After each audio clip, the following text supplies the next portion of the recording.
warahmatullahi wabarakatuh. Waalaikumsalam warahmatullahi wabarakatuh. Innal hamdalillah nahmaduhu wa nasta'inuhu wa nastaghfiruh wa na'udzu billahi min shururi anfusina wa min sayyiati a'malina. May yahdihillahu fala mudilla lahu wa may yudlilhu fala hadiyalah. Asyhadu an la ilaha illallah wahdahu la syarikalah wa asyhadu anna Muhammadan abduhu wa rasuluh la nabiyya wa la rasula ba'da. Allahumma shalli ala Muhammad wa ala alihi wa ashabihi wa man tabi'ahum bi ihsanin ila yaumil qiyamah, amma ba'd. Ikhwan fillah, arsadakumullah. Pertama tak lupa kita aturkan syukur kehadirat Allah atas segenap limpahan rahmat dan karunia-Nya yang pada kesempatan malam hari ini alhamdulillah telah tidak hujan. Ini termasuk salah satu karunia Allah Subhanahu wa taala. Kita dimudahkan untuk bisa hadir pada kegiatan rutin kita, kajian setiap malam Selasa. Kita berharap Allah berikan keistiqomahan kepada kita untuk bisa meluangkan waktu hadir di majelis ilmu, dan kita juga memohon kepada Allah agar Allah senantiasa melimpahkan cahaya hidayahnya kepada diri kita dan kita dimampukan oleh Allah untuk bisa mengamalkan ilmu yang Allah pahamkan untuk kita. Amin Allahumma amin. Evan Bidin, kita akan lanjutkan pembahasan kita terkait dengan masalah sholat. Terakhir kemarin kita bahas tentang hukum ketika mendapatkan satu rakaat dalam sholat jamaah, atau di satu rakaat pada waktunya, ketika sisanya bagaimana. Kemarin kita bahas terkait dengan masalah itu. Kita akan lanjutkan bagaimana hukum ketika seseorang meninggalkan sholat karena tidur atau lupa. Kemarin sudah belum? Sudah. Baik. Berarti ini waktu yang dilarang untuk salat belum? Pas tempat waktu ya. Oke, baru dicoba sedikit. Iya. Baik. Waktu-waktu yang dilarang untuk sholat ini perlu kita perhatikan supaya kita ketika sholat sunnah, melaksanakan sholat sunnah itu kita berusaha menghindari waktu-waktu yang memang dilarang untuk sholat. Ada beberapa waktu yang Rasulullah Shallallahu Alaihi Wasallam menjelaskan bahwasanya di waktu-waktu itu tidak ada sholat, maksudnya dilarang untuk sholat. Rasulullah Shallallahu Alaihi Wasallam bersabda, la sholata ba'da sholatil asri hatta taghrubus samsu wala sholata ba'da sholatil fajri hatta tatlu'us samsu. Tidak ada sholat setelah sholat asar hingga matahari terbenam. Jadi antara setelah sholat asar sampai maghrib itu tidak ada sholat, maksudnya tidak ada sholat sunnah.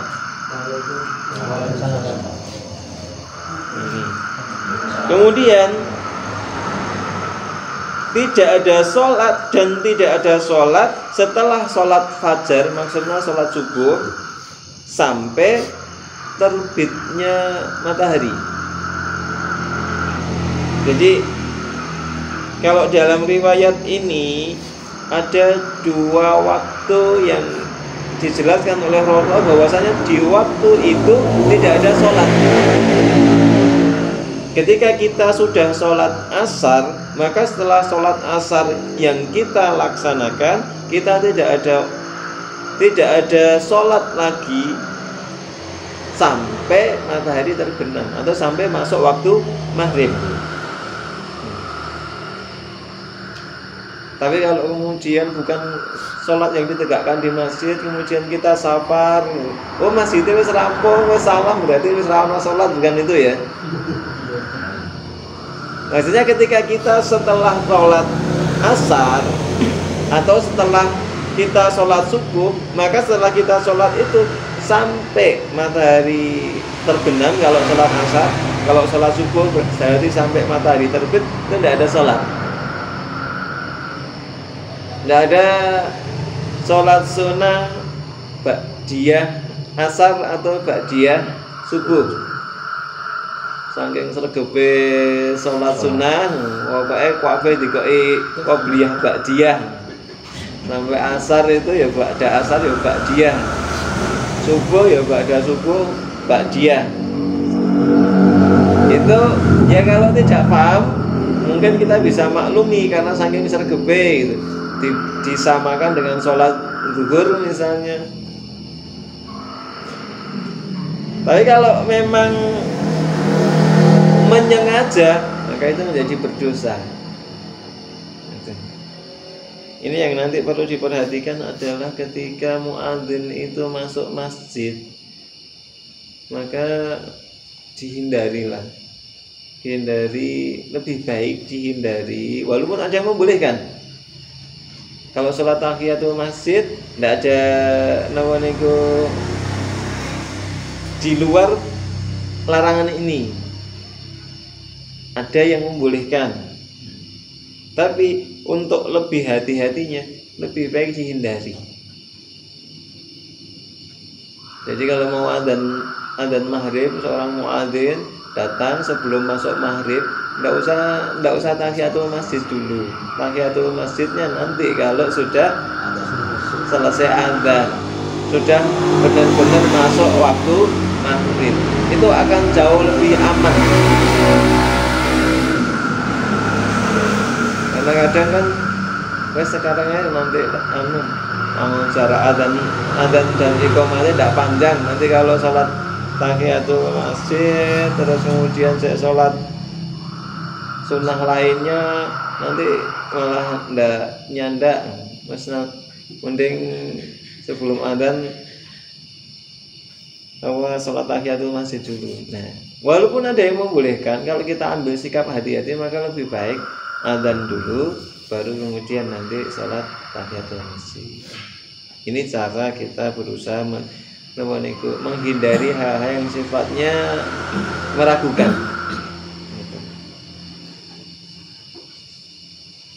Itu terkait dengan masalah waktu-waktu yang dilarang untuk sholat. Dalam riwayat lain dijelaskan, ada riwayat yang cukup panjang. Rasulullah SAW menjelaskan, laksanakanlah sholat subuh, lalu tahanlah. Jangan kamu sholat hingga matahari terbit dan meninggi, sebab matahari terbit di antara dua tanduk setan. Dan pada saat itu orang-orang kafir bersujud. Setelah itu sholatlah, sebab sholat adalah sesuatu yang disaksikan dan dihadiri oleh malaikat, hingga bayangan sesuatu menyatu dengan bendanya atau tombaknya, tidak lagi tampak bayangan. Artinya matahari itu pas di atas. Lalu tahanlah, jangan kamu sholat, karena pada saat itu neraka jahanam dinyalakan. Jika bayang-bayang telah kembali bisa dilihat, maka sholatlah, sebab sholat adalah sesuatu yang disaksikan dan dihadiri malaikat, hingga kamu melaksanakan sholat asar. Lalu tahanlah, jangan kamu melaksanakan sholat hingga matahari terbenam, sebab ia terbenam di antara dua tanduk setan. Dan pada saat itu orang-orang kafir bersujud. Jadi kenapa kita dilarang sholat di waktu ba'da subuh sampai terbit matahari, atau ba'da asar sampai terbenamnya matahari? Karena itu waktu-waktu yang biasa digunakan oleh orang-orang kafir atau orang-orang musyrik itu untuk mereka beribadah, apalagi penyembah matahari.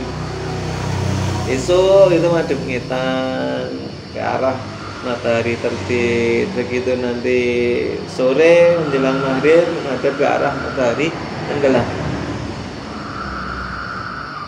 Jadi yang mereka lakukan semacam itu. Maka kita tidak boleh melakukan ibadah di waktu-waktu itu. termasuk ketika matahari tepat di atas. Maka termasuk tadi ketika mau adzan zuhur, maka adzan dulu baru tahiyatul masjid. Itu cara lebih aman, cara paling aman menghindari waktu, karena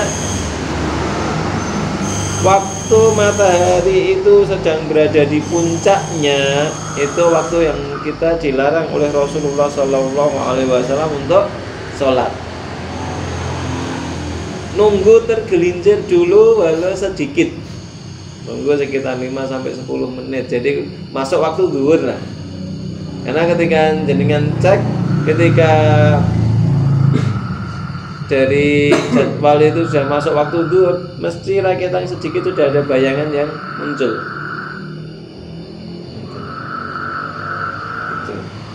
Cuma kalau di sini susah ya ngepasnya, karena matahari itu posisinya gerak, nggak mesti lurus di atas kita. Kadang posisi matahari itu agak di sana. Dan ya walaupun tepat mesinnya itu tepat di atas tepat di atas nih, di puncaknya itu pun tetap ada bayangan, tapi bukan posisinya di barat atau di timurnya, tapi di yang tadi selatannya atau di utaranya. Ya, itu berbeda.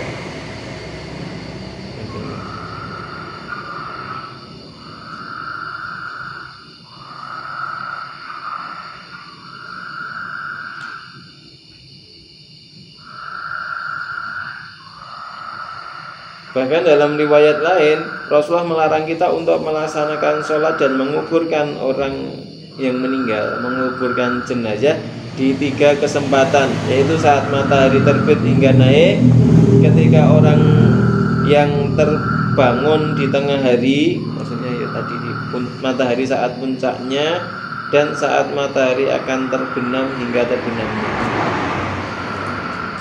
Jadi kalau sholat jenazah di sini ada riwayat yang menjelaskan itu termasuk waktu yang tidak afdol. Bahkan di sini diriwayatkan Rasulullah melarang proses penguburan jenazah itu di 3 waktu itu.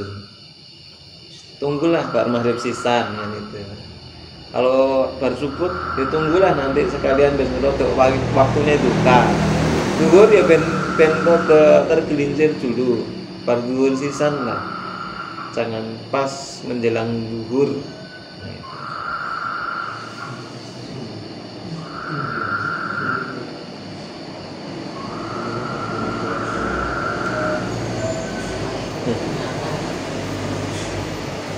Kemudian terkait dengan masalah ini ada pengecualian terkait dengan qadha sholat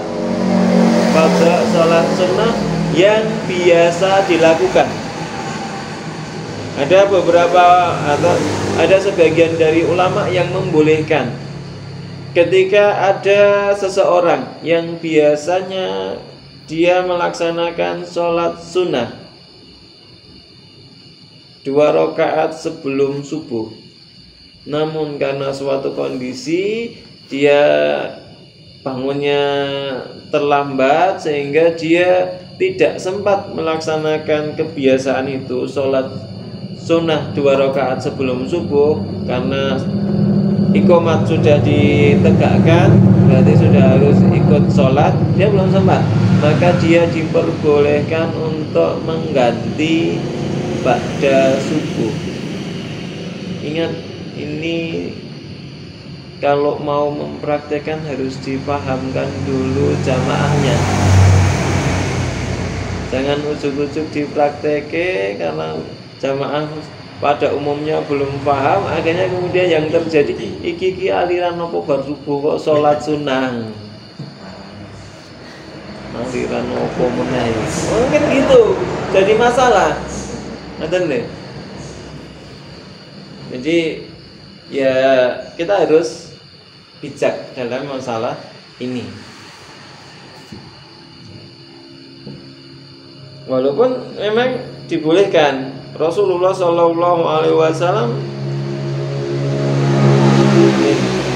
menjelaskan man nasiya sholatan fa yusalliha idza dzakaraha. Barang siapa lupa melaksanakan sholat maka hendaklah ia melaksanakan ketika ingat. Ini termasuk ketika sholat mengganti sholat yang lupa. Baru maghrib ketiduran misalnya, baru maghrib ketiduran, bangun-bangun itu sudah menjelang subuh, rumongsone wis sholat. Rumongsone wis sholat isya gitu. Padahal dia tidurnya pada maghrib. Tapi karena kebiasaan dia itu tidak pernah meninggalkan sholat dan biasanya dikerjakan di awal waktu, dia itu lali. Nah, selesai dia sholat subuh kemudian diingatkan, jenengan tadi malam itu belum sholat isya. Nah, maka dalam kondisi semacam itu boleh dia mengganti sholat isyanya di waktu ba'da subuh, walaupun sebelum matahari terbit. Kenapa? Rasulullah menjelaskan atau memerintahkan barang siapa yang lupa melaksanakan sholat, hendaklah ia sholat ketika dia ingat.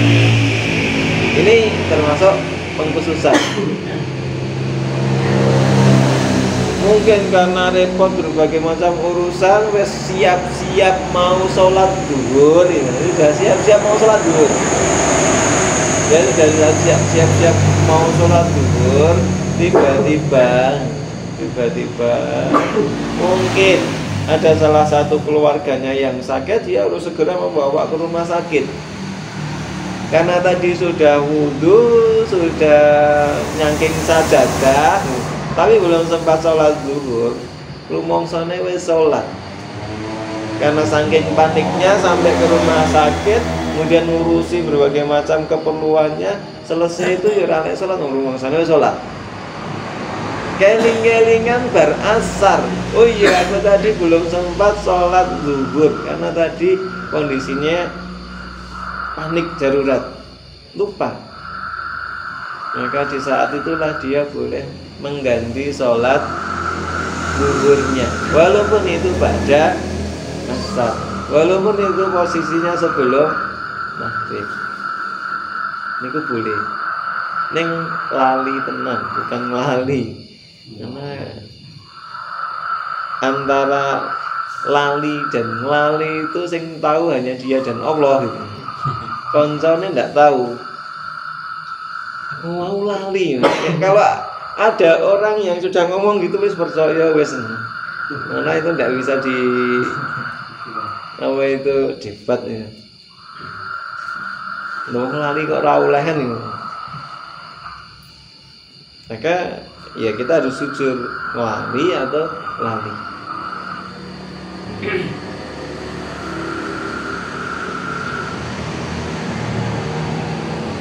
Jadi, namun ada sebagian juga yang tidak membolehkan. Kalau mau ganti ya nanti tunggu waktu yang terlarang untuk sholat itu lewat dulu. Kalau ba'da subuh ya tunggulah nanti pas waktunya habis surup. Jadi memang ada perbedaan di kalangan para ulama. Ya terus mau pilih yang mana monggo.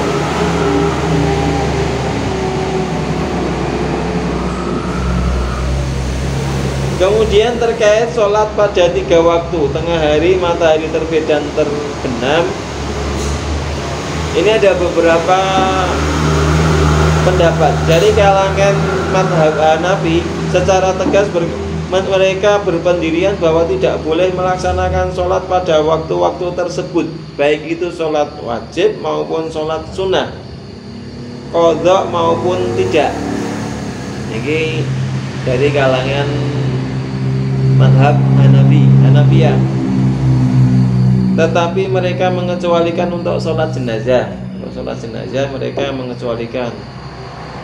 Jika memang harus dilaksanakan pada waktu itu, mereka membolehkan.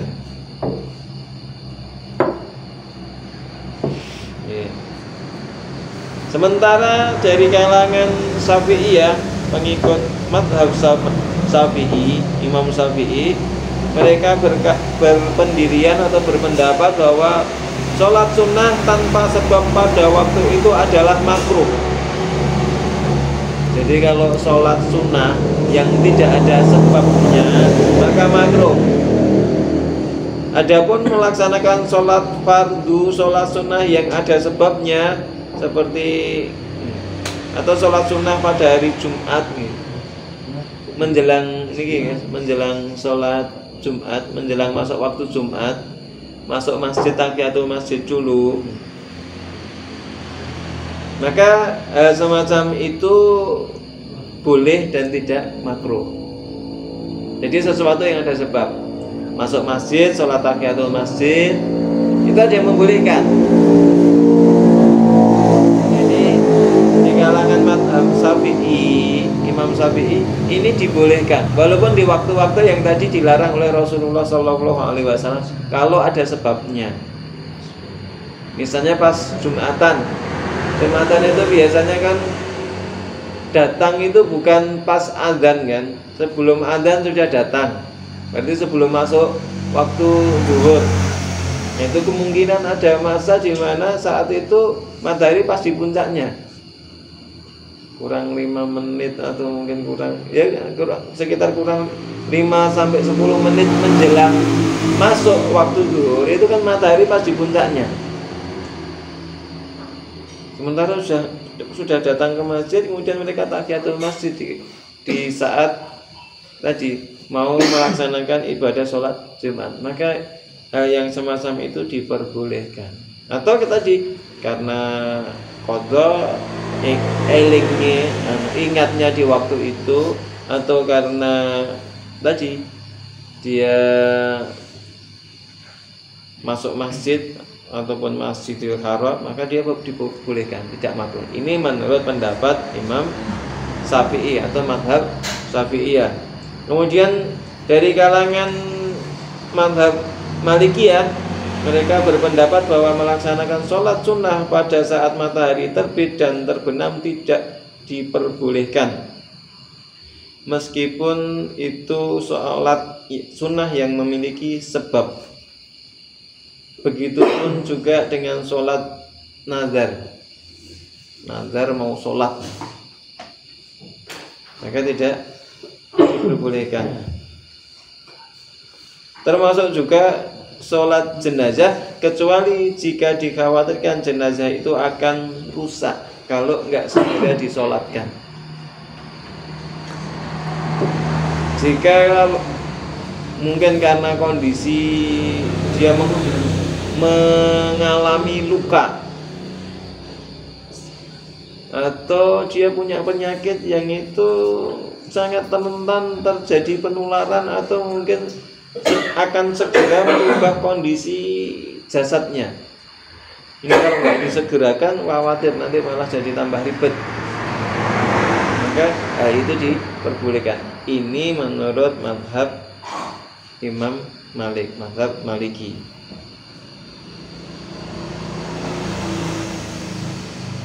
Jadi mau ikut yang mana dari 3 imam sudah beda-beda nih pendapatnya.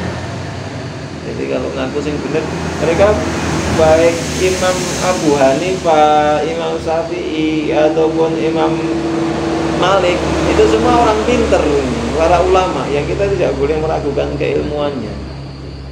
Jadi ketika memang ada perbedaan, mungkin ya jangan kemudian kita ini sing gitu dengan kita cap salah, kita cap ndak nyunah, kita cap sesat, jangan. Itu juga ikut pendapatnya para ulama. Nah, kalau kita dibandingkan dengan para ulama ini, terus kita ini apa ngaten deh?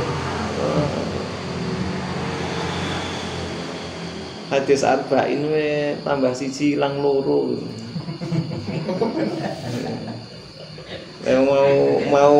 Mau berbantah dengan para ulama madhab itu kan juga kebangetan gitu, kewanen ya lo bahasanya Jawa.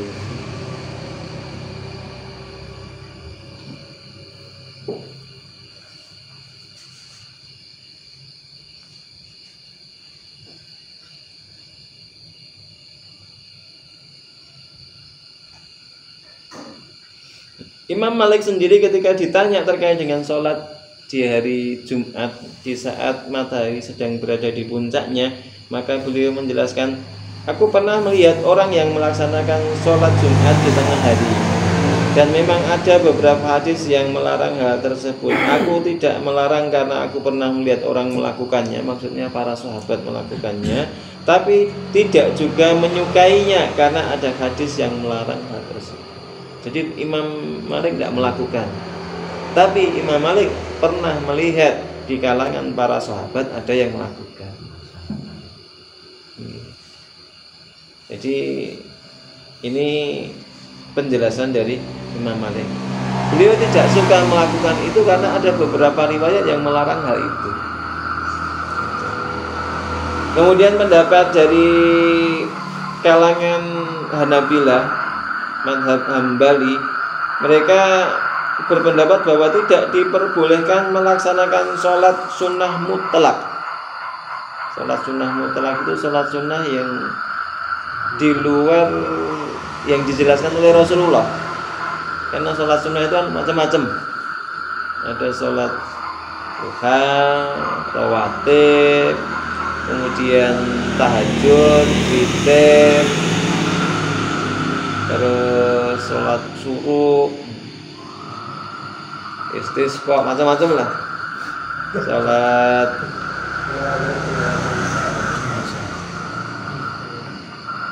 napa mulai istikharah dan lain sebagainya, banyak sholat sunnah. Nah, di luar itu kita sebenarnya boleh sholat,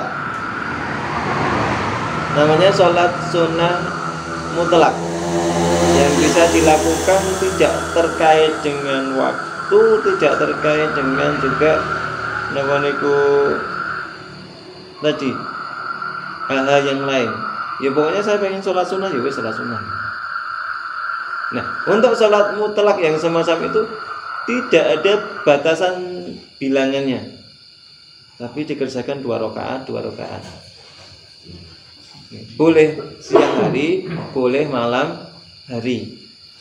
Nah, maka terkait dengan sholat sunnah mutlak semacam itu tidak boleh dilakukan di 3 waktu tadi, ba'da subuh sampai terbitnya matahari, saat matahari sedang di puncaknya, dan ba'da asar sampai terbenamnya matahari. Ini pendapat dari kalangan Hanabilah.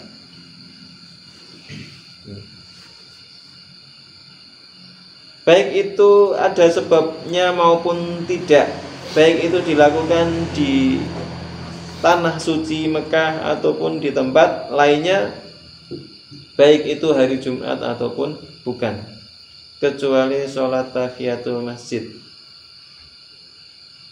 Ini ada sebabnya, sholat tahiyatul masjid. Bahkan di sini tahiyatul masjid pun hanya dikhususkan tahiyatul masjid pada hari Jumat.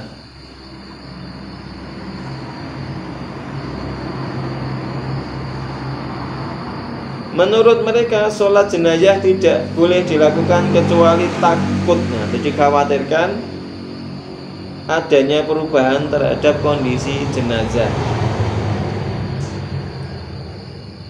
Mereka juga memperbolehkan sholat-sholat qadha ataupun sholat nadar dan 2 rakaat untuk tawaf.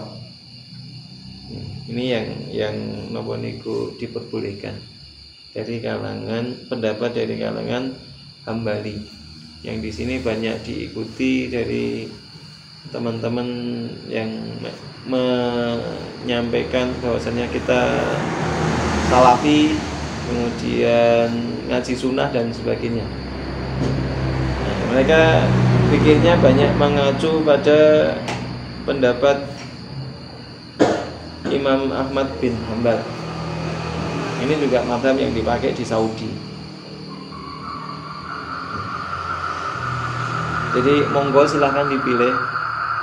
Kalau saya sendiri cenderung lebih suka menghindari sholat di waktu-waktu itu, karena memang ada riwayat yang melarang kita sholat di waktu itu. Kecuali tadi sholat yang napa niku qadha ya. Kalau qadha ya saelinge. Tapi kalau di luar sholat qadha, saya berusaha menghindari. Monggo. Kalau panjenengan ya silahkan dipilih kira-kira pripun.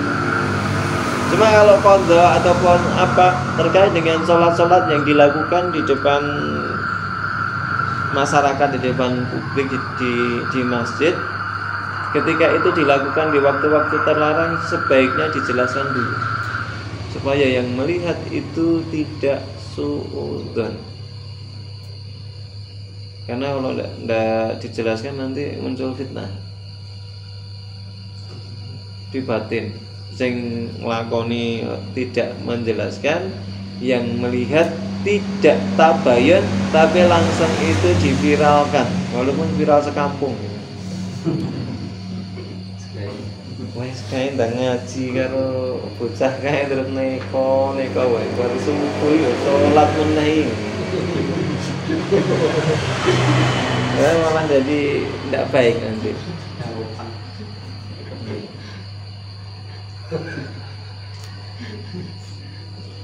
Kemudian yang berikutnya sholat sunnah fajar sebelum sholat subuh.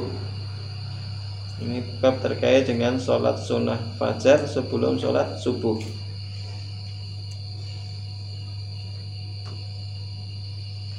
Hamba sahaya dari Ibnu Umar pernah berkata, Ibnu Umar pernah melihat aku sedang sholat setelah fajar menyingsing. Kemudian ia berkata, Rasulullah Shallallahu Alaihi Wasallam pernah menemui kami dan kami sedang melaksanakan sholat seperti yang kamu lakukan. Kemudian beliau bersabda, liyuballigh sahidukum ghaibakum la yusallu salata ba'dal fajri illa sajdatan. Hendaklah orang yang hadir di sini menyampaikan kepada mereka yang tidak hadir bahwa tidak ada sholat sesudah sholat subuh kecuali dua sujud, dua rakaat. Hadis ini tapi dengan predikat dhaif, walaupun ada beberapa riwayat lain yang saling menguatkan, dan bisa dijadikan dalil bahwa sholat setelah fajar itu makruh dilakukan lebih dari 2 rakaat. Jadi misalnya ganti qadha, ya paling maksimal 2 rakaat.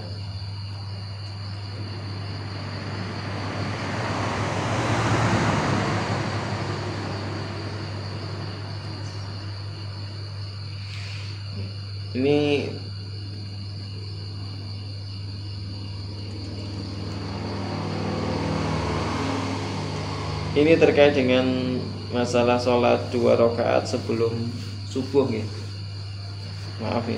Ini ketika kita 2 rakaat sebelum subuh, ya itu 2 rakaat saja, jangan panjang-panjang. Nanti subuhnya telah entah. Walaupun ada yang membolehkan itu witirnya dirampung kesek. Witir sudah masuk waktu subuh, itu witirnya dirampung. Ada yang membolehkan semacam itu. Seperti Abdullah bin Mas'ud, beliau berkata, aku tidak peduli apakah fajar telah menyingsing saat aku melaksanakan sholat witir. Ini kalau kebiasaannya witir ya, maksudnya kebiasaan witir, sehingga mungkin witirnya juga panjang. Jangan bayangkan seperti witir kita ya. Ibnu Mas'ud itu membagi Al-Quran itu menjadi 5 atau 7 bagian. Dan itu satu bagian itu beliau baca di waktu qiyamul lail beliau. Jadi misalnya dibagi 5, berarti setiap malam itu dalam qiyamul lail beliau membaca 6 juz. Jadi kalau kadang witirnya nabrak waktu subuh, waktu sudah masuk fajar, beliau itu masih witir, biasa. Kenapa? Memang bacanya panjang gitu. Jangan dibayangkan dengan kita bacaannya gue witirnya nabrak waktu subuh gitu. Jadi ini yang harus kadang ketika kita memahami suatu riwayat itu supaya kita bisa ya. Kira-kira kalau diterapkan itu kira-kira bagaimana? Bukan enak riwayatnya berarti tak apa-apa. Nanti udah adzan subuh terus menang masjid, sholat witir saya 3 rakaat baru sholat qobliyah dulu 2 rakaat. Nanti orang tanya, lagi kamu ini sholat apa? Sholat sunnah kok 3 rakaat saat durungnya subuh gitu.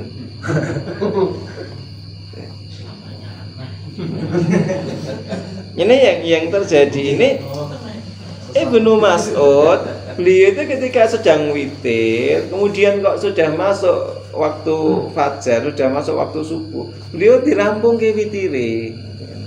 Cuma kasusnya tadi witirnya Ibnu Mas'ud itu panjang. Jadi bayangkan kalau misalnya 11 rakaat, 6 juz dibagi 11 rakaat itu berarti rata-rata 1 rakaat kan setengah juz. Iya lah, 1 rakaat setengah juz. Itu kalau kita ikut jadi makmumnya beliau, ya sudah litrok lah.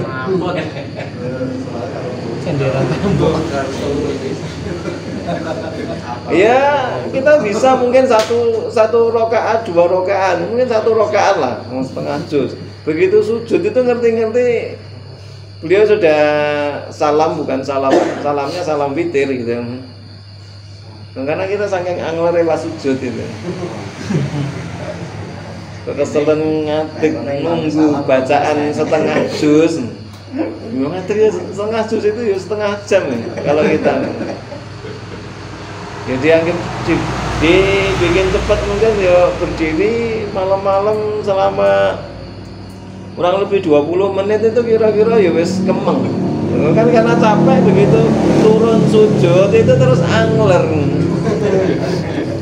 Baru dapat 1 rakaat itu udah angler banget pas sujud. Tangi-tangi itu beliau pas salam. Tapi salam witir bukan salam di 2 rakaat pertama tadi. Mungkin kalau kelas kita semacam itu. Jadi bacaan beliau memang panjang. Jadi kebiasaan para sahabat itu semacam itu. Jadi Al-Quran itu dibagi menjadi beberapa hizib, beberapa bagian. Kemudian itu yang beliau baca setiap hari gantian. Bukan per juz baginya. Kita sudah mulai latihan baca Al-Quran itu. Al-Quran kita bagi menjadi 30 bagian atau per juz. Tapi kita bacanya bukan pas sholat, setelah sholat, iya. Nah, ya sudah lumayan gitu, mendekati sholat daripada mungkin kita nginguk Al-Quran itu kalau pas Ramadan tok. Ngoyok pusaka wae diinguk pas sasi suro. Jamas.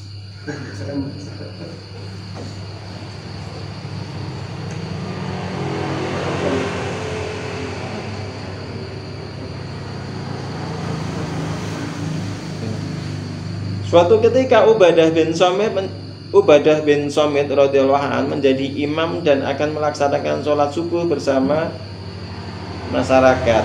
Ketika muadzin hendak memandangkan adzan, kemudian beliau mencegahnya, ia melaksanakan sholat witir terlebih dahulu, baru kemudian melaksanakan sholat subuh bersama mereka. Sudah masuk fajar, sudah waktunya untuk adzan subuh. Aku tak witir sih.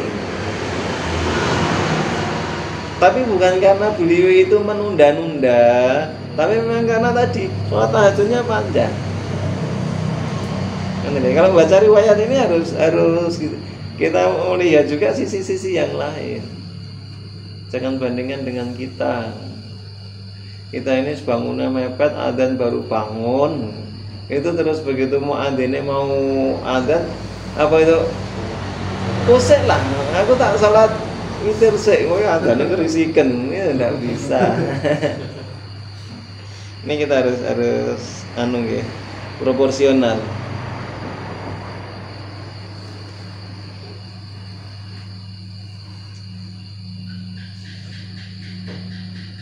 Sa'id bin Jubair Beliau berkata bahwa suatu ketika Ibnu Abbas itu salah satu sahabat, masih saudara, masih namaniku sepupu ya Rasulullah Sallallahu Alaihi Wasallam.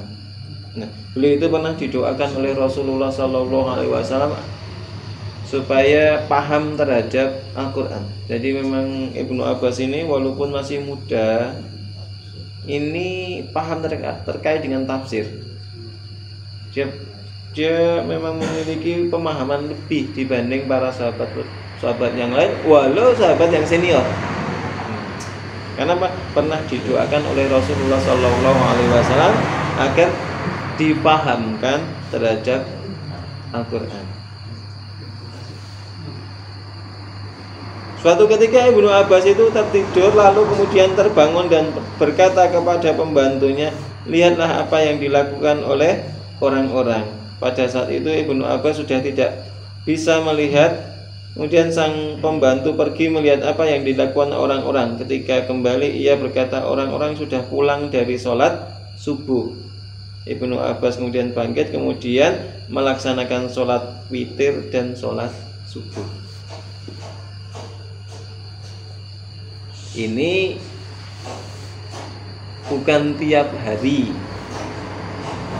karena beliau itu kondisinya tertidur, belum sempat kemudian melaksanakan witir yang biasa dilakukan. Walaupun itu di masjid wis kosong, wis ra ono, wis mulai kabeh bar subuhan, maka beliau kemudian bangun, kemudian sholat witir dulu baru sholat subuh. Itu Ibnu Abbas. Tapi bukan harian ya.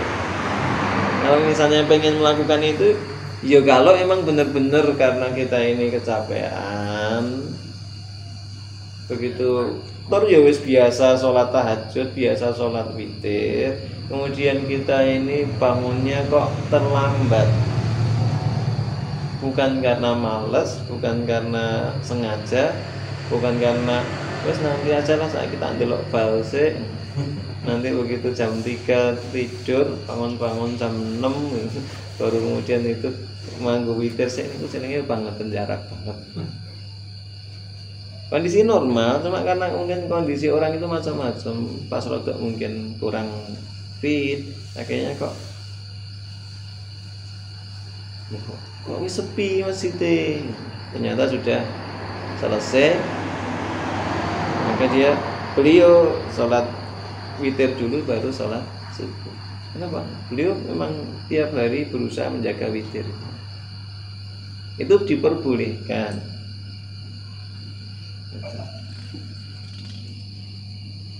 Kemudian hukum sholat sunnah ketika iqamah dikumandangkan.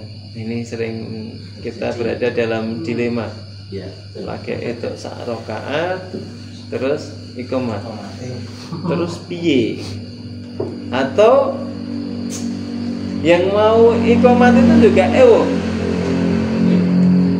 Arab dikomati ujuk-ujuk datang orang sholat sunnah.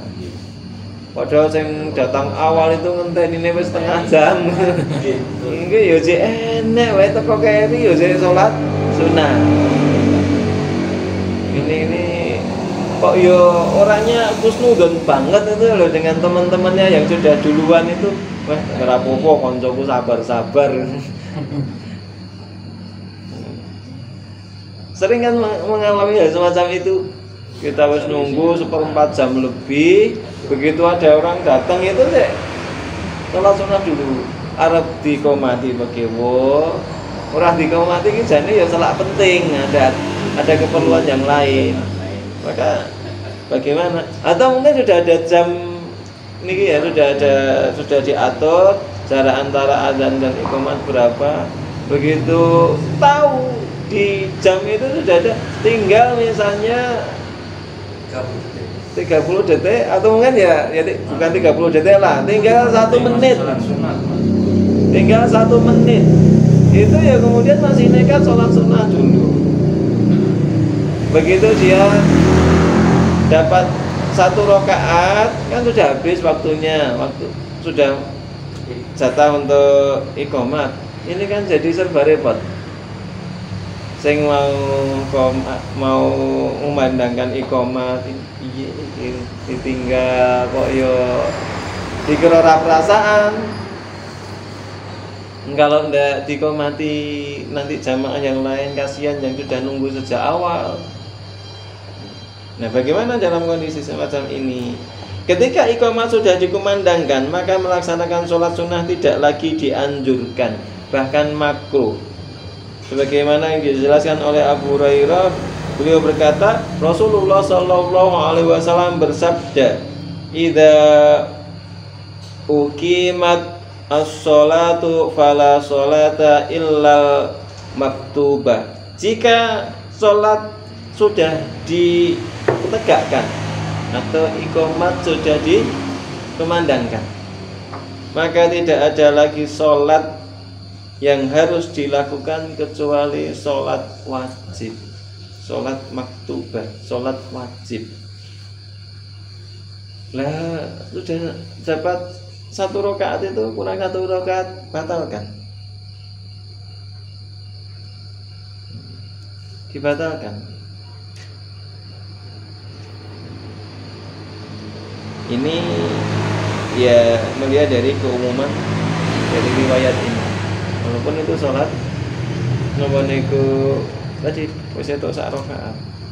Karena iqamah sudah ditegakkan.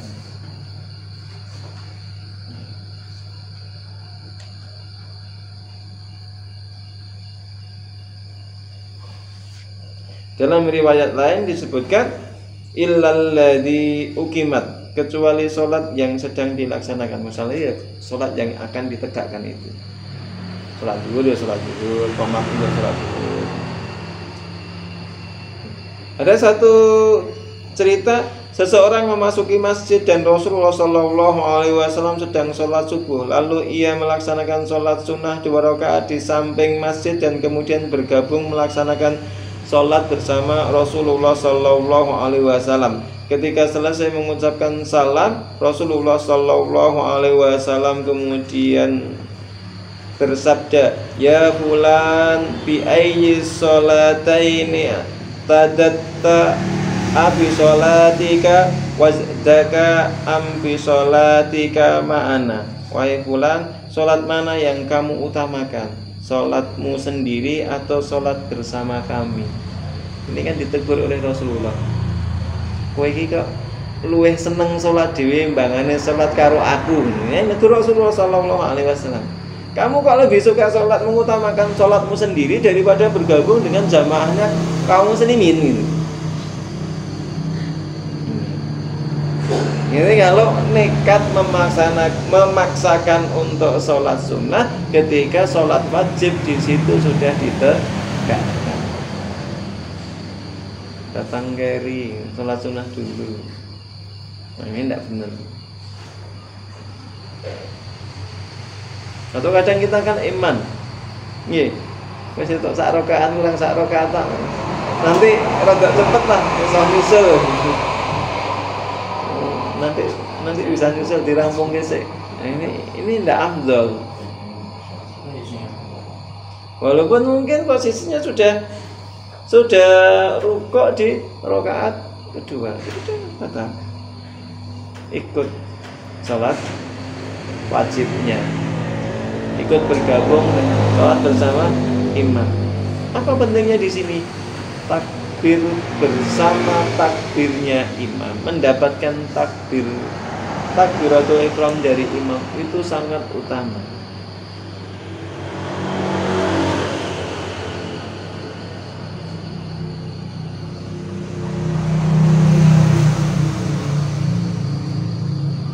Ibnu Abbas ini mengatakan, aku sedang melaksanakan sholat ketika muadzin mengumandangkan iqamat. Kemudian aku ditarik oleh Rasulullah Sallallahu Alaihi Wasallam dan beliau bersabda, "Atusollis subha arba'an?" Apakah kamu akan sholat subuh 4 rakaat? Jadi ketika qomat sudah ditegakkan kok sik ngeyel sholat sunnah, kok iki arep sholat subuh 4 rakaat. Ini yang negur adalah Rasulullah Sallallahu Alaihi Wasallam.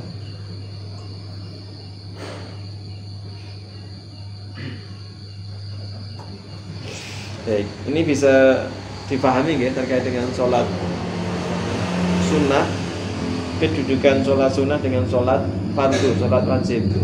Jadi walaupun kadang rasanya eman, karena sudah menjadi kebiasaan kita melaksanakan sholat sunnah, kita ini harus podo-podo bisa ngomong lah.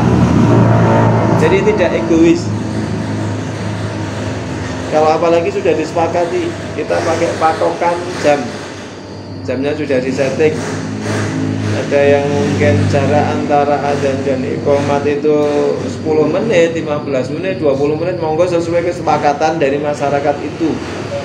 Cuma nggih, baiknya apa? Diukur. Diukur itu apa? Kira-kira jarak antara rumah warga yang biasa jamaah di situ itu misalnya perjalanan butuh waktu berapa sih kira-kira orang itu normal berangkat ke masjid dari rumah yang terjauh? Oh ternyata butuh 5 menit, butuh 3 menit, butuh 10 menit. Nah itu diukur, diperkirakan. Oh butuhnya kira-kira 5 menit. Maka jangan kemudian ngasih jarak antara adzan dan iqamat itu kurang dari 5 menit. Butuhnya yang paling jauh yang biasa jamaah di situ 10 menit misalnya. Kenapa? Kadang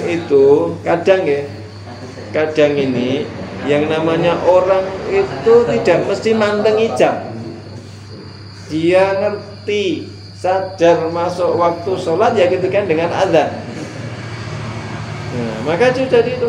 Oh kalau jarak paling jauh itu mungkin butuh perjalanan sekitar 10 menit ya, berarti kan dikasih waktu paling nggak 15 menit.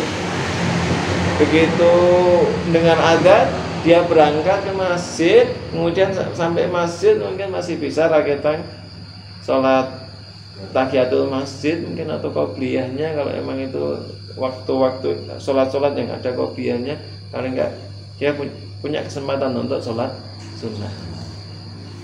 Ini ketika dibicarakan maka enak.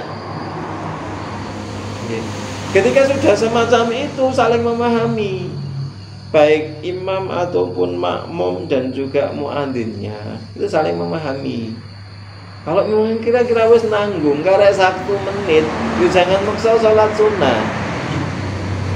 Baik imam maupun makmum, baik imam maupun jamaah. Biar apa? Ya sama nama-namanya. Oh iya wis karek sediluk tak tunggune wae lah. Gitu. Kalau sama-sama ngomong kan enak. Sama-sama saling memahami. Dan ini butuh dibicarakan. Biar nanti istilahnya ya semuanya itu kalau sudah nyaman akhirnya kan semua saling berusaha untuk memakmurkan masjid itu. Enak ya nyanggono pangerten, imamnya pangerten, muadzinnya pangerten. Akhirnya jamaah juga merasa nyaman, bisa ngomong semuanya. Kadang-kadang itu sepele kayak gitu. Ya memang tadi disepakati biar nanti enak. Mungkin di waktu-waktu yang pendek itu jaraknya sedikit. Misalnya waktu maghrib itu kan pendek. Maka jarak adzan dan iqamat agak diperpendek. Biar apa? Nanti tidak kemalaman. Mungkin kalau zuhur agak longgar misalnya.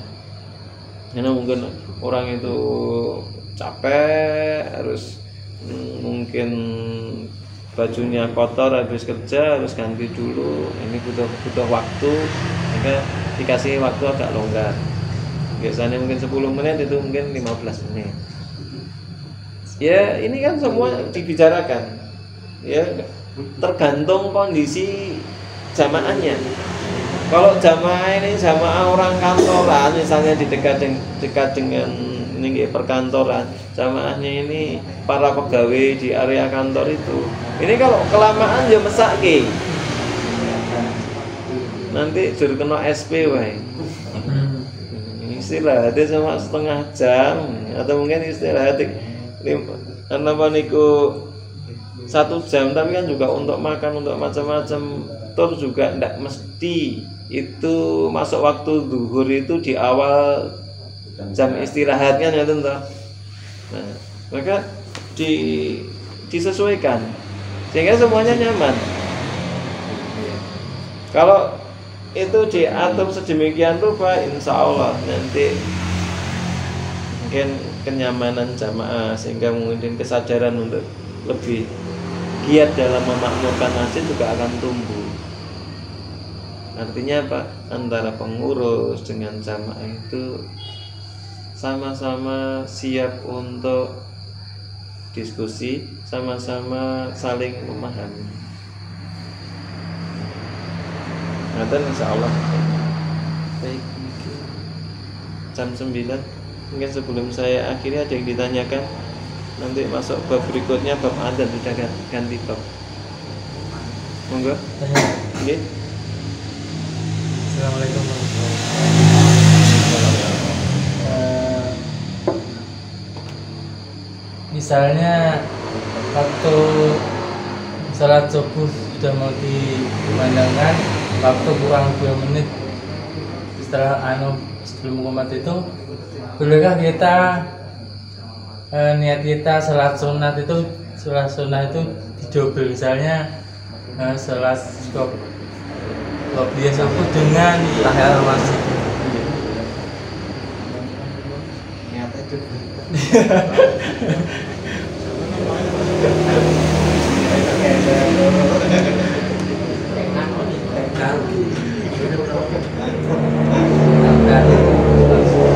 Ya, Allah alam kalau masalah terkait dengan niat ini. Untuk sholat sunnah atau untuk ibadah-ibadah sunnah, ada yang membolehkan niat itu double. Ibadah sunnah ya. Kayak misalnya puasa Syawal itu dilaksanakan di hari Senin dan Kamis. Dalam 1 bulan Syawal itu kan kurang lebih ada 4 kali Senin, 4 kali Kamis. Kita butuhnya cuma 6 hari, itu ada 8, berarti kan cukup. Dia dapat puasa Syawal dan puasa Senin Kamis. Ada yang membolehkan sama-sama itu. Nah, salat tahiyatul masjid itu salat 2 rakaat ketika kita masuk masjid sebelum apa? Sebelum kita duduk. Sebelum kita duduk, salat dulu tahiyatul masjid. Kalau memang kondisinya mepet, kita jangan duduk dulu. Kalau qobliyah kan tidak masalah kita duduk dulu atau tidak. Nah, kita sholat 2 rakaat tanpa duduk. Begitu datang tanpa duduk dulu, kita maunya di 2 rakaat. Niatkan aja qobliyah.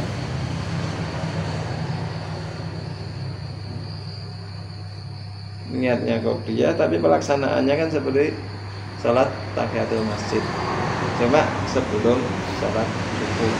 Enak. Dan kita kan kalau sudah kebiasaan kita biasa sholat tahiyatul masjid, kita biasa sholat qobliyah subuh. Karena kondisi kemudian kita harus datang ke masjid itu terlambat, kita sementara di rumah juga belum sempat untuk qobliyah, kita sempatnya hanya 2 rakaat. Ya tidak masalah, Allah akan catat nih. Kecuali memang kebiasaan kita terlambat gitu beda lagi ya. Kalau memang kebiasaan kita sudah melazimi suatu amal soleh, kemudian karena suatu kondisi akhirnya kita tidak bisa melakukan amal soleh itu karena udzur yang syar'i, udzur yang jelas, maka Allah masih mencatat itu sampai kita benar-benar meninggalkan amal soleh yang biasa dilakukan. Sebenarnya ngoten niku kok. Jangan khawatir kemudian Allah itu bakhil terhadap pahala gitu. Allah itu Maha Pemurah. Salah ngaten nggih. Ada lagi yang lain? Nggih, monggo. Assalamualaikum warahmatullahi wabarakatuh. Waalaikumsalam warahmatullahi wabarakatuh. Berkenaan dengan macam-macam sholat sunnah, apakah ada dalil-dalil yang otentik mengenai sholat sunat birrul walidain? Karena saya tuh baru diajak orang baru-baru ini mengenai sholat birrul walidain. Yang kedua, sebagai imam itu kadang-kadang sholat itu suka lupa kelebihan rekaat, dan kelebihan rekaat itu ditegur salah satu dari jamaah itu sudah jauh dari itu. Bagaimana hukumnya? Makasih. Assalamualaikum warahmatullahi wabarakatuh. Sholat birrul walidain. Jenengan atau kita niki sholat fardu 5 waktu itu dilakukan dengan sebaik-baiknya, itu sudah birrul walidain. Artinya apa? Kemudian kita melakukan tambahi sholat-sholat sunnah yang biasa itu dengan baik, karena kita tahu orang tua kita ini akan mendapatkan manfaat dari kesolehan kita. Kalau kita ini menjadi anak yang soleh, rajin beribadah, maka orang tua itu otomatis, kalau dia seorang yang beriman sama seperti kita orang yang beriman, maka mereka itu tetap langsung otomatis mendapatkan bagian pahala. Tapi kalau kemudian tadi dikatakan sholat birrul walidain, saya malah belum tahu Pak. Nyuwun ngapunten daripada saya jawab ya. Menanyakan. Nggih. Salun dereng mah ngertos carane sholat itu bagaimana, mungkin ada berapa rakaat, apakah ada ketentuan khusus atau pun, saya malah kurang tahu. Mungkin enggak kalian tuh. Selama saya nama niku sinau niku belum kepanggil terkait dengan saya itu. Nggih. Jadi tahu nganggur. Dereng nate kepanggih, dereng nate anu baru denger ini tadi. Nah, Tapi bukan berarti apa yang tidak saya tahu itu tidak ada nggih. Mungkin ada tapi saya belum ketemu. Karena ilmu itu sangat luas. Sementara sing kula sinau niku nembe sithik ngoten nggih. Itu yang pertama. Kemudian kalau tadi imam itu kadang lupa. iya. Ketika imam lupa, kemudian ada yang mengingatkan, posisinya pun bablas. Di luar. Nah, Iya, jauh di luar sholat tadi. sudah selesai sholat baru diingatkan. Jauh. Baru ngomong-ngomong. Kalau salam, memang Pak. Udah salam. Dan Udah salam baru diingetin terus langsung sujud santri gitu. kalau sudah selesai napa niku selesai sholat diingatkan, maka ya kita sujud sambil. Tadi sekaligus. Non? Sekaligus tadi waktu diingatkan tadi. Iya, waktu diingatkan, ya saya kita sholat, kita sujud sambil. Ya langsung saja sujud Allahu Akbar, sujud 2 kali terus salam. Nggih. Jadi ngoten niku. Kalau memang sudah lewat. Kalau kurang, itu kalau kelebihan ya. Iya. Kalau kelebihan kan terus tidak mungkin kemudian disudo, sing sudo pripun. Jaluk susuk kalau Gusti Allah. Bukan ya. Tapi kalau kurang, maka ditambahi. Oh, tadi anu loh Pak, kurang loh Pak. Baru 3 loh, misalnya sholat zuhur atau sholat asar. Ya udah, ayo sekarang kita tambah 1 rakaat. Enggak diulang, ditambah saja 1 rakaat, tapi nanti sebelum salam sujud sahwi. Jadi nambah cuma 1 rakaat, bukan terus diulang 4 rakaat dari awal atau mungkin ya diulang dari awal, enggak.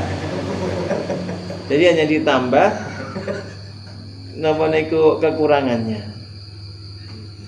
Insya Allah gampang kok jane Pak, mboten ribet. Nggih. Cuma kalau kelebihan ya langsung sujud sahwi. Ngoten. Terus ini ketika diingatkan, misalnya gitu, termasuk di rakaat kedua biasanya kan tasawuf. Kadang tasawuf kok lupa, terus imam itu langsung berdiri.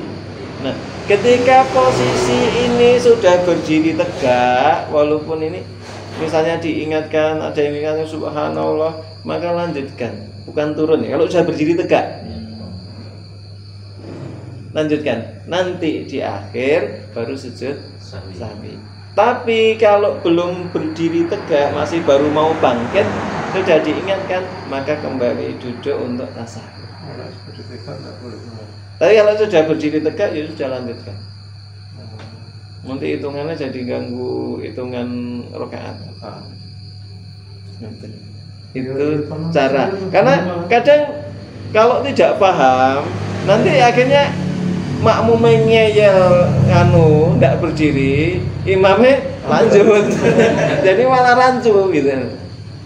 Maka itu nanti mungkin perlu dijelaskan. Oke, jadi kalau misalnya semacam itu butuh dijelaskan supaya apa? Supaya nanti tidak bingung. Cuma misalnya belum dijelaskan ke jamaah, maka imam ngalah. Jadi nanti yo ketika sudah kayak gitu, imam ngalah, ya turun dulu enggak apa-apa. Ini untuk kenapa? Karena pengen jelaskan. Tapi setelah nanti selesai sholat, setelah salam baru dijelaskan. Kalau misalnya ada kesalahan lagi, kok posisi imam sudah berdiri tegak, maka makmum yang ikut berdiri. Nanti di akhir, bukan imam tidak krungu diingatkan, imam krungu tapi nanti niatnya mau sujud sahwi. Jadi kira-kira caranya ngoten niku. Karena ya kalau tidak dipelajari, tidak disinau nanti ya tadi ayat-ayalan. Imam itu udah berdiri, makmumnya raga madeg wayang iki imam uang yang mendikandani to iki jane krungu apa ora ya malah jadi tidak baik kan. Atau juga nanti imam sudah berdiri terus turun juga. Jadi itu di antara praktek yang dilakukan oleh sebagian atau para ulama terkait dengan lupa. Insyaallah ngaten ya, Pak. Satu lagi, Pak. Nggih, Saat yang mana tadi dijelaskan saya kurang begitu paham. Saat waktu dilarang sholat, waktunya dinyalakan api neraka. Nggih, niku waktu matahari sedang berada di puncaknya. Di puncak. Nggih, pas menjelang zuhur. Nggih, itu kenapa kok itu dilarang? Karena itu saat neraka dinyalakan. Ini saat jahanam dinyalakan. Posisinya di puncak. Wallahu alam penjelasannya seperti apa? Ya terkait dengan hal semacam itu kita terima ngoten mawon. Enggak usah. Lah terus apa yang pas liyane kuwi anu geni neraka atau geni jahanam terus mati bukan kayak gitu ya. Enggak usah ditanyakan kayak gitu. Itu penjelasan dari Rasulullah ya sudah terima saja. Karena urusan gaib. Saat dibantah ya saya udah belum pernah ke sana gitu. Jadi nanti kemudian dibenturkan dengan hadis yang lain. Nah katanya neraka jahanam itu atau neraka itu sudah dinyalakan sejak 1000 tahun dinyalakan, warnanya menjadi merah, terus dinyalakan lagi 1000 tahun warnanya menjadi putih, 1000 tahun lagi warnanya menjadi hitam. Nah kalau terus kayak ini saben Arab dhuwur dinyalakan ini terus piye? Sing bener sing enggak usah diperdebatkan karena itu perkara gaib, ya terima saja gitu. Ini cara kita lebih enak, lebih selamat ketika menerima kabar-kabar gaib dari Quran maupun dari hadis. Salah ngaten nggih. Cekap nggih. Satu pertanyaan, satu aja. Oke. Monggo. Bolehkah kita itu mempraktekkan ibadah dari memang berbagai 4 mazhab itu kita ambil, tapi yang bukan yang ringan-ringan lah kita pakai yang ini. Itu boleh nggak berpedoman satu mazhab gitu? Imam madhab sebenarnya bukan mereka itu bukan terus niatnya mendirikan madhab juga enggak ya. Imam Syafi'i bukan. Sama di kalangan murid-murid beliau itu akhirnya kan ini loh pendapatnya guru saya, ini pendapatnya guru saya, jadi akhirnya jadi beberapa kelompok itu. Sebenarnya para imam madhab itu pun mereka itu berusaha, kalau ada yang salah dari pendapatku jangan diikuti. Kalau kalian ketemu hadis dari Rasulullah SAW yang lebih sahih, itulah madhabku. Sebenarnya semacam itu. Ya, memang cara termudah ini. Cara yang paling simpel ketika kita pengen mengamalkan ajaran Islam, ya ikut salah satu madhab. Itu cara paling gampang. Insya Allah lah, itu walaupun beda-beda, insya Allah lebih selamat.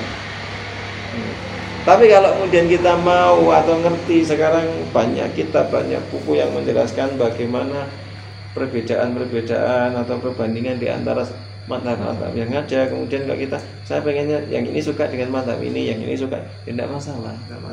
Okay. Cuma lebih afdal lagi kalau pas sholat itu ya saat sholatan itu ya urut lah. Jangan rakaat pertama gitu pakai madhab yang baca al-fatihahnya namanya bismillahnya jahar, nanti rakaat kedua bismillahnya sir. Ini jadi model opo meneh gitu toh. Jadi kira-kira gitu aja gitu. Tapi kalau satu sholat itu bismillahnya jahar semua, nanti kemudian di sholat yang lain sir semua langsung, ya tidak masalah. Hari ini mungkin subuhnya pakai kunut, besok enggak, ya enggak apa-apa gitu. Iya. Yang tidak boleh itu hari ini sholat subuhnya pakai kunut, besok sholat subuhnya enggak pakai kunut, besoknya enggak sholat subuh. Nah ini yang enggak boleh. Ini enggak boleh.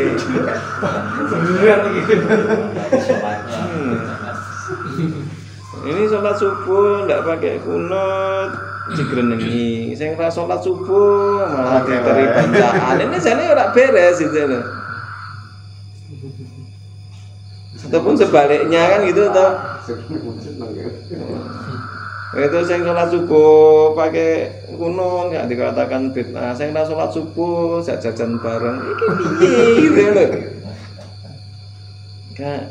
Ya terkait dengan masalah tadi monggo lah.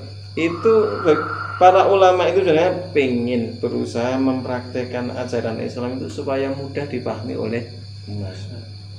Nah, dari beberapa itu bikin ini loh cara ibadah. Terus yang lain enggak, kita kok lebih pas ini, yang ini lebih pas ini. Masing-masing ketika kan punya hujahnya, punya dalilnya masing-masing. Nah kita tinggal pilih toh.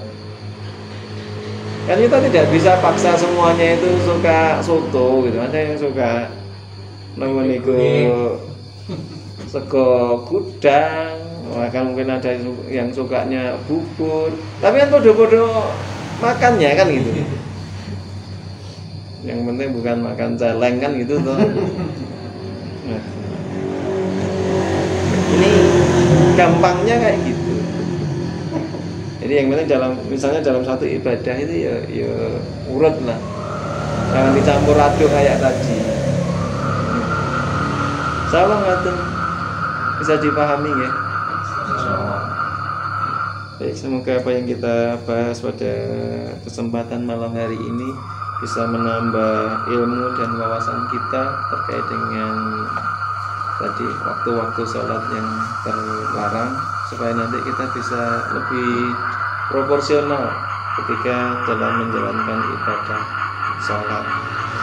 Baik, apabila ada kurang lebihnya mohon maaf. Waktu saya kembalikan kepada pembawa acara. Assalamualaikum warahmatullahi wabarakatuh.